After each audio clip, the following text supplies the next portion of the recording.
Buenos nachos, amigos, and welcome to Record Breakers, a music podcast where a group of friends gather together to share music with each other, an album at a time. It's like a little book club for music. Fun time had by all. I'm Petey Rave, and in lieu of having a fourth chair, I brought pastelitos. Hope everyone enjoys it. It's one for everyone, so share. It's guava and cheese. Yeah. As somebody who hasn't ate dinner yet, thanks. Yeah, it's right there. I did, have a treat. So I'm quite satisfied. They look good. They look good. Here with me is my team, my squad. We've got David. In 1977, after lead guitarist Steve Hackett left, Genesis released the album, and then there were three. Mm-hmm. And of course we have Drew. Oh man, I didn't know we were gonna do like references to the fact that there's only three of us. I would have thought of something. Neither did I. Witty. We're the Kings Trios right now. We're King's X, great band.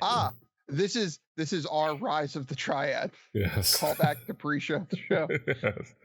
Rise of the Triad. We're here to talk about music. We're here to talk about an album.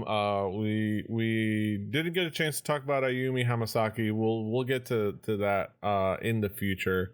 Sorry, one of us got COVID and screwed everything up. Yeah. And we'll have Bryce I'm sorry, back. Everybody. That's on me. Yes. We'll have Bryce back in the near future. Someday.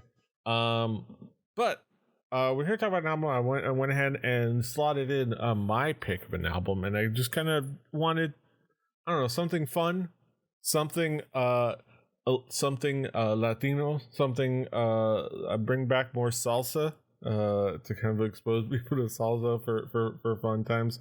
And I brought El Gran Combo de Puerto Rico and their album Aquí no se sienta nadie. Nobody's seated here. And let's be honest, we're going to talk about there's a song that is iconic on this album that we'll talk about in the track moment that may have been one between that and another iconic track of theirs, the reason I was picking one album or the other, but we'll get to that when we get to that. Let's talk about expectations. We're getting back into salsa. David, what were your expectations coming into this album? I'm still trying to figure out the album title and what it meant. Yes, here nobody's seated. Well, I mean, are there no chairs? Nobody wants to sit down. Everybody wants to move. Everybody wants to dance. Oh, you pay for the whole seat. You only use the edge. I was going to say it's one either. It's a shake your groove thing title. Exactly. I see. I see. If I could speak in disco funk. Drew, what expectations did you have coming into this album? I listened to the album before I looked at the date the album was released. And went in blind. And all I knew was it was going to be in a language I probably wouldn't understand much of. And it was probably going to be good, because usually when you bring in music with this sort of Latin flair, it usually ends up very good. And I end up wanting to dance and then not being able to listen to it at work because I would be walking across campus and dancing like an idiot. So, or you could have somebody play it over the speakers. Yeah, everybody can dance. Just got to find somebody who can lead. You got to do the pair dancing, salsa dancing. The only people on campus right now are the maintenance crew, the landscaping crew, the health people, a bunch of like 12-year-olds and tech people. I don't think any of them, all of them would dance exactly like that gif of Picard dancing. That was from Star Trek Insurrection, everybody. Exactly. But yeah, let's talk about this album. Let's talk about this album music. Lee. El Gran Combo de Puerto Rico is a salsa orchestra. They do salsa. there's you know, if you I don't know, how do I describe salsa music? Salsa music is a Webster's dictionary defines salsa as a sauce in Spanish. Have you ever been to a restaurant that you sit down and they serve you burritos? You've probably heard some salsa music. Probably more cumbia. If you've been to a place that serves fried plantains, you've most likely heard salsa. More accurately, it is a music genre that was born of a lot of different influences, but in particular Afro-Latina influences, and was you know, a lot of it's like Wikipedia says it's an amalgamation of things like mambo, pachanga, and rumba, things like that. A lot of Afro-Latina influences, a lot of influences around the Caribbean in a lot of different ways, and it is good weather music. Yes, good weather music. It's like it is one of the like signature music genres of a lot of places like Cuba, the Dominican Republic, Colombia, the DR, if you're one of the cool kids. Yeah. There's even some like in other places, and in particular Puerto Rico, namely, you know, for obvious reasons, this orchestra, this institution, if you will, the Gran Combo de Puerto Rico. As the name would suggest, they're Puerto Rican. Oddly enough. No. Yes. You know, they're my Boricua brothers and sisters and non-binary siblings representing out there. And shout out to Eddie Kingston. Hell yeah. Holla. Last of a dying breed. Yeah, legendary. It's a music that kind of like is the lifeblood of a lot of cultures in Latin America. It is, we've talked about it before. We talked about Celia Cruz and Johnny Pacheco when we talked about that album.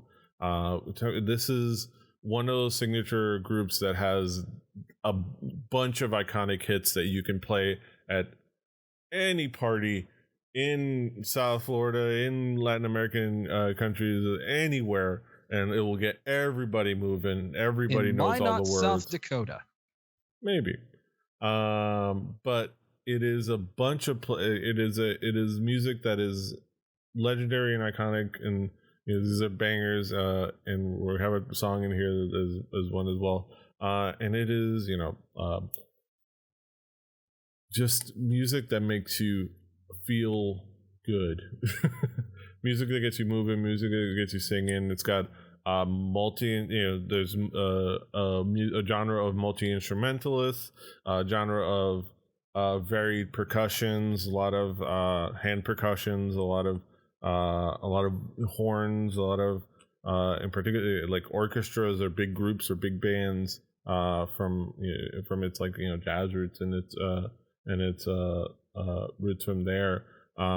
It is it oddly, it's funny hearing Matt talk about the polyrhythms and the intricate musicianship and things like that, where to me, like, the salsa music is just a music of just a bunch of people just jamming and playing and having fun that just happens to do all of these things.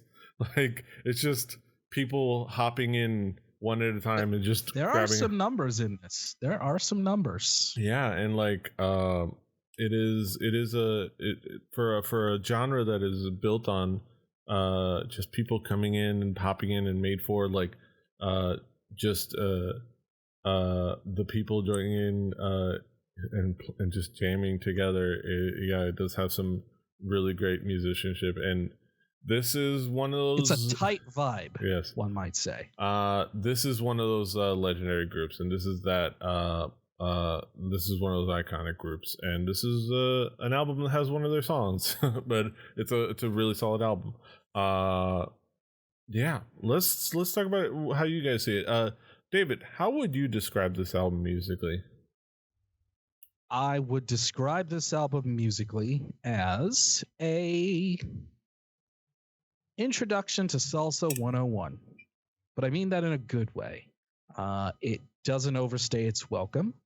The musicianship from start to finish is pretty tight, but it doesn't lose the vibe. It doesn't get lost in the sauce. It's great for when you're outside, and as I said, it's good weather music. It's the perfect kind of music you're going to hear when you're outside, sitting in a lawn chair with your favorite cool drink. And there's nothing wrong with that. There's really nothing wrong with that at all. Drew, how would you describe this album musically? One, the founder, I can't think it can be overstated, has been keeping this vibe going for 60 years. Okay? We can't understate that. Yes. That is incredible. Even with rotating members, like, it's very hard to keep anything going for 60 years. He's the Puerto Rican Otis Williams. Oh, yeah. It's amazing. This album in particular, the one that I have in front of me, it's a party. Like, this is something where the entire album, front to back, like, you would be hard pressed to find anybody that would not be tapping their feet at some point during this entire record. It's, as the kids would say, a vibe. It is the dance fun. It's something where if I heard this coming down the street, like if I heard this music coming like a block or two over, I would be going there because I'm sure I'm having a good time. Right? Like, that's just what it is. Now, see, Drew, I would have to ask, would you, if you see and hear this truck going by, would you pull your lady, Amber, and just start dancing right there in the street? Because that's the move. I would try. I know Amber, and unless now she does enjoy herself a rum-based beverage now and again, and it's easier to get her dancing when there's rum involved. So I would probably make sure that a few drinks were had for her first. But yes, very much so.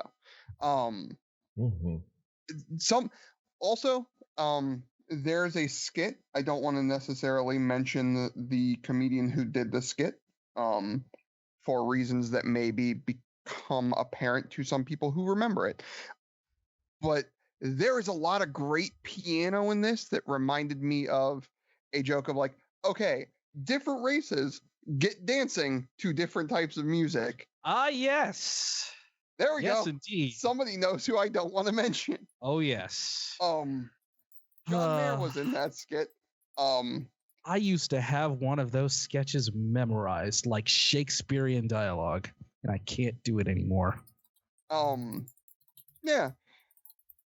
The keys on this were immaculate. Also, timbales, criminally underused in music. There needs to be more timbales. Also, the muted trumpet that comes in Salsa just always is great. I will always love a good muted trumpet, and that to me is what made this entire thing gel so well. It is from front to back a good damn time. Yeah, let's talk about some of the key tracks for this album. And there's not a lot of them. Let's start with the obvious one, which is the hit, the iconic track Brujeria. Okay, now Witchcraft. Petey, a little history lesson, if you don't mind. This song, you say, was a hit.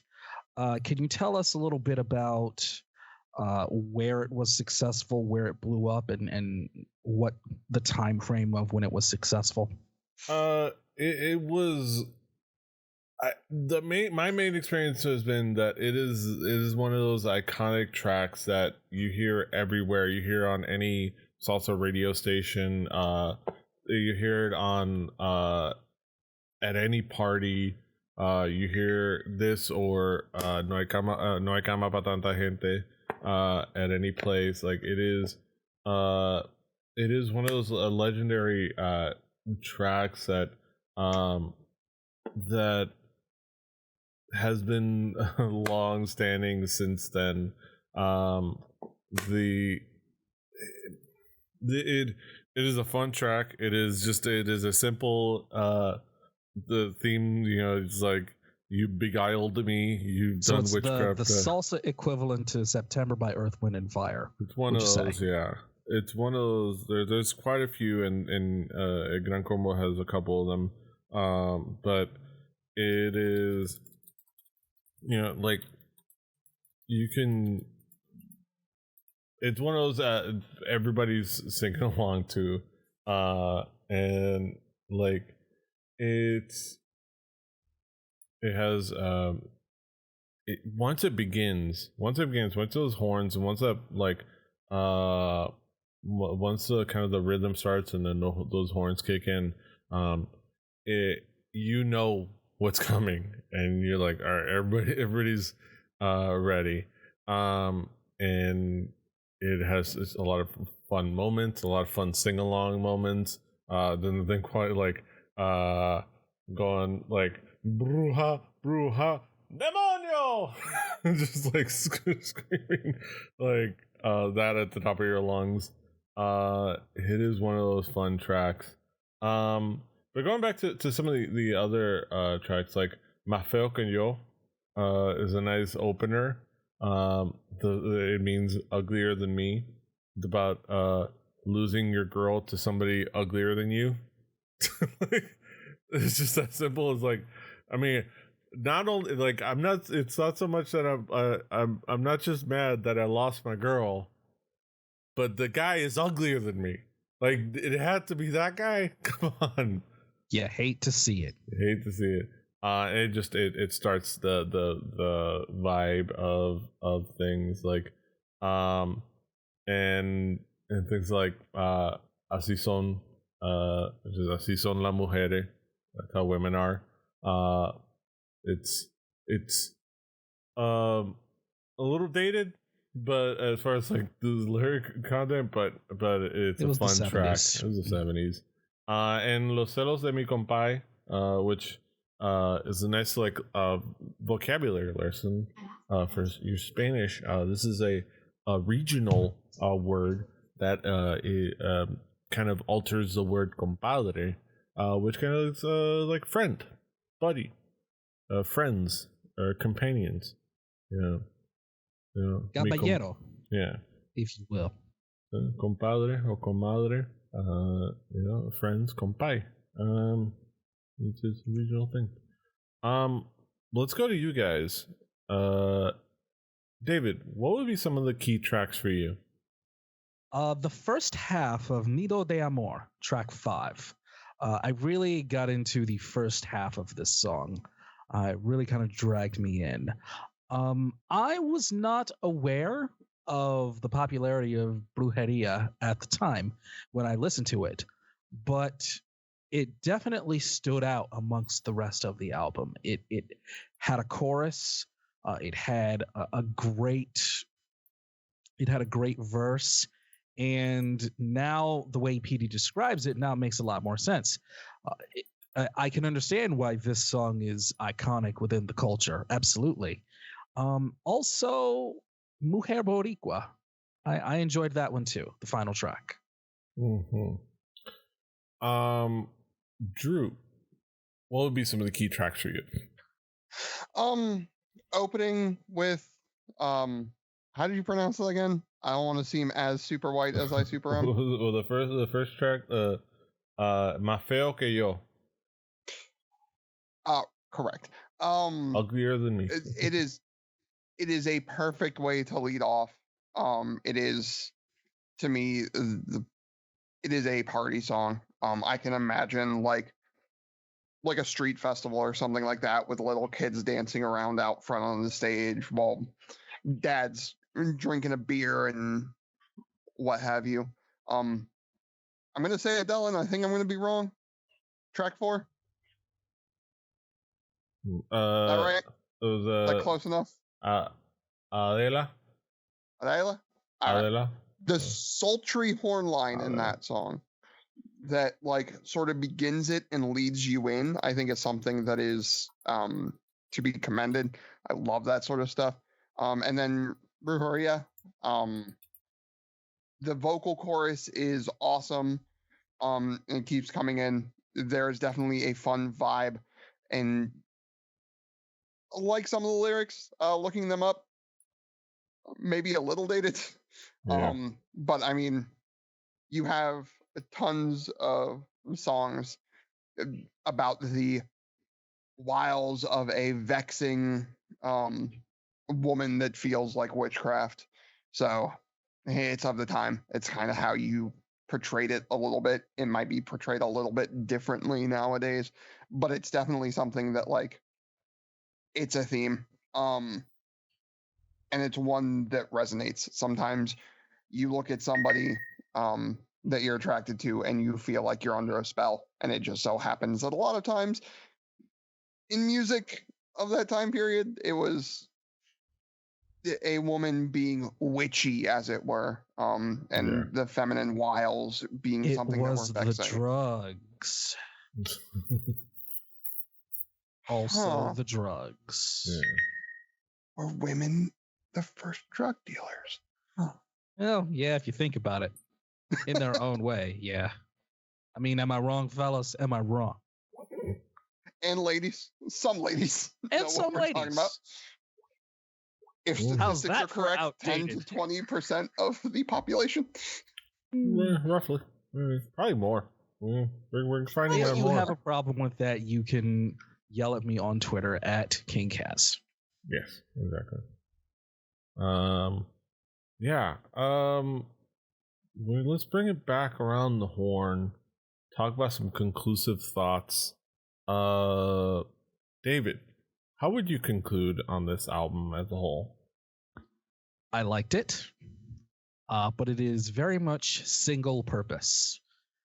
It does exactly one thing. It does that one thing very well. It is one flavor of ice cream. That one flavor of ice cream is delicious. If you feel like after maybe a little while you want a different flavor of ice cream, I won't hold that against you personally. Because if I were to listen to, say, an hour of this, I might drift off.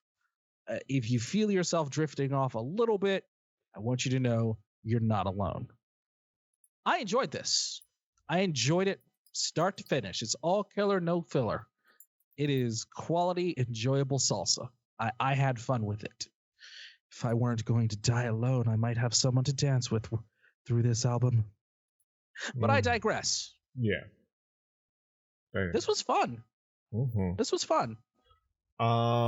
Drew, what would be your conclusion on this album as a whole? I think, like David said, it does exactly what it says on the tin. This is a salsa record. This will, if you have any rhythm whatsoever, make you tap your feet, shake your hips, and do all of those sorts of things. And even if you don't, it might still make you. You might not be great at it, but it will still make you. My dad is proof of that. You might just be a slave to the rhythm. I'm sorry. Feel the rhythm, feel the rhyme. I'm sorry. It's not bobsled time. But no, it's something that there are some bands where you look at them and like, why are they classics in this genre? Like, why do people hold them in such high regard? And there's some that like you can look at them at any point and be like, okay, this makes sense. And this for me was one of those albums. It was like, oh, okay, like, of course, like, of course this is going to stand the test of time. Of course this is going to sound like it could easily have come out like 5 years ago and be timeless. Like, Petey, question for you. Drew makes a really good point here about this album sounding really good for coming out in 1979. Was this remastered? I would assume so. Spotify does a lot of those things, a lot of that. Because it does sound excellent. Yeah, I would assume really it was remastered. It didn't say it was remastered. Now, that being said, the composition of it, it's something that like there's timeless music out there. There's stuff that like will last forever and could be infinitely replayed. So yeah. That's something we'll have to look up. Yeah, this is a fun this is just a fun album. This is a fun album to go back to. Has one of the classic songs that I chose. That one, No Hay Cama Pa Tanta Gente is another one. It's just it has one of the classic hooks that is so useful. It's called where you go pa fuera, pa la calle, get out, hit the road. Get to stepping. Which is just useful in just everyday life. And it's a great way to like maybe hint that people should start leaving. It's like, play that song. It's a fun song, but it's also a hint of like, it's a little late. Time to start heading out. You don't have to go home, but you got to get the hell out of here. You can dance your way out here, but you got to get out of here. It's like a person from the Midwest, like slapping their thighs and like standing up. Like, all right, let's. Well, good seeing you guys. It's been fun. But yeah, it is one of those iconic things. This album has a lot of those great elements that makes salsa great and salsa so iconic and fun. It's a good time. It doesn't overstay its welcome. It's just a nice tight 8 tracks because it needed to fit on a vinyl, of course. It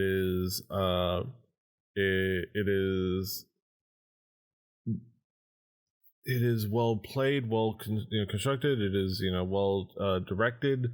Rafael Idier is one of those that has been holding this down for 60 years, like I said, at this point, for a reason. Because he holds the keys to one of the institutions of salsa music. Also where many other people have gone through that are notable in the genre. This is a great introduction point for the genre, for the type of bands and type of music you can expect. There's places to go from here, obviously. This isn't the stopping point. I think there's also places to go where you go from things like this to maybe deeper themes, which I might even bring some of those up, and deeper things. And there are parts of this album that obviously are dated and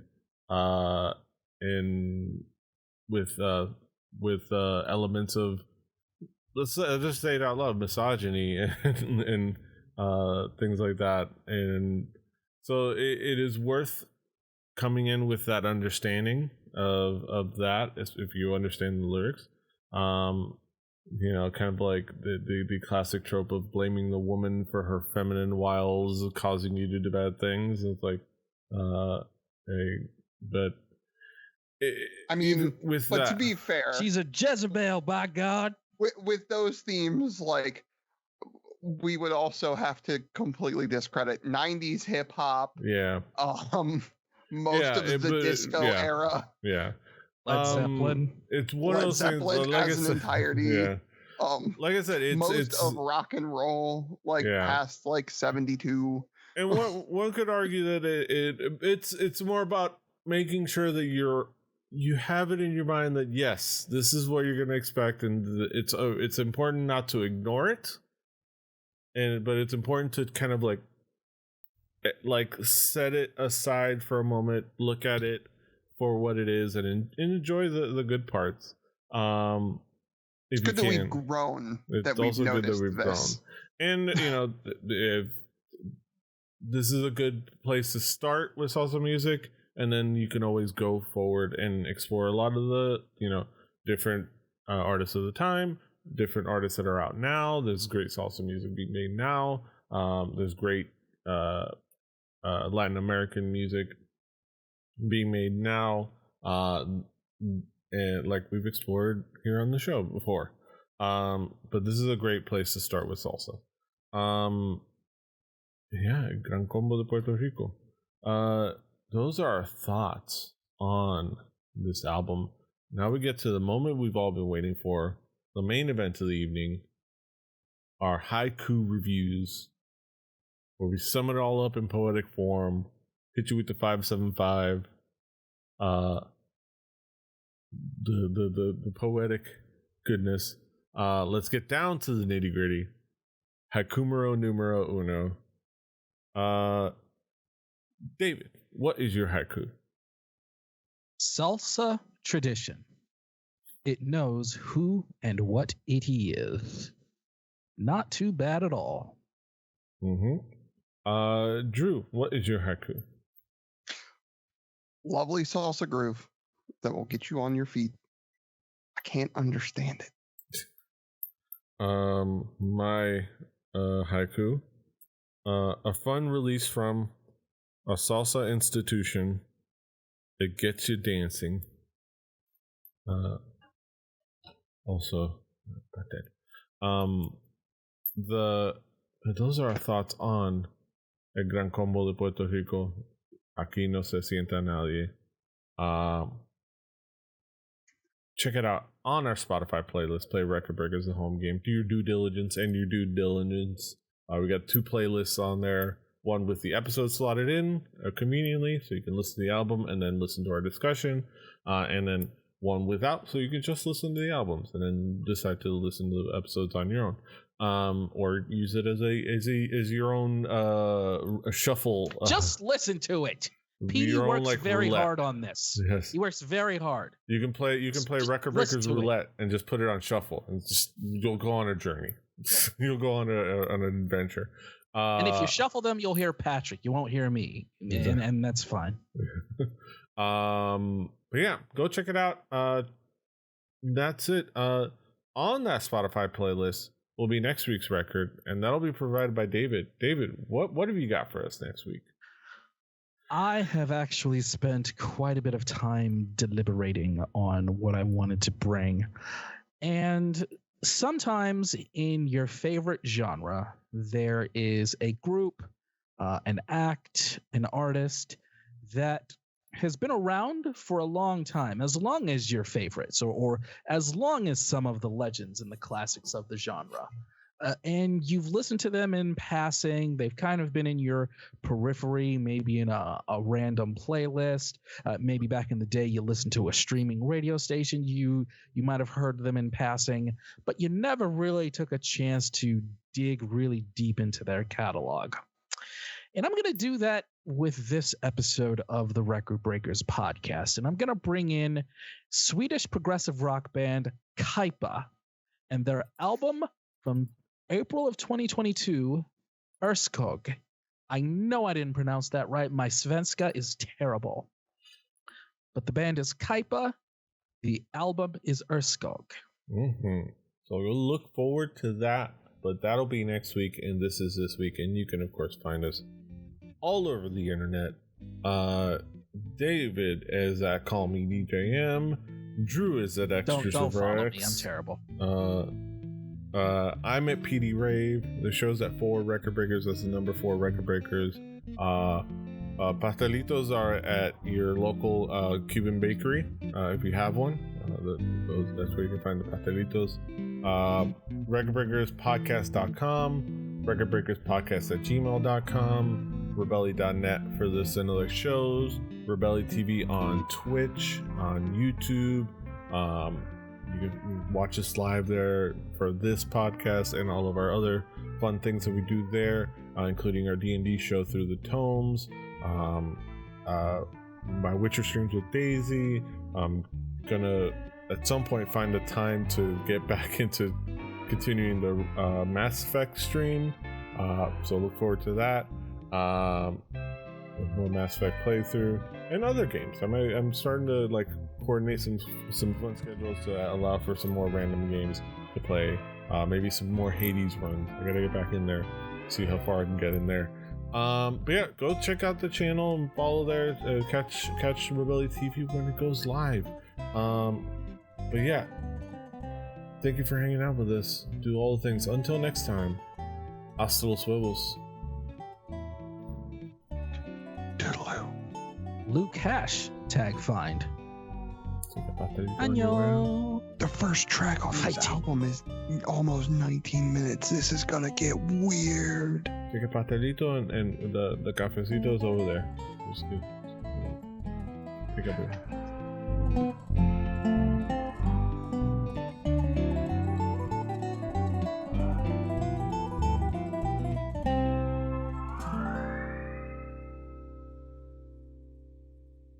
Diamond Club hopes you have enjoyed this program.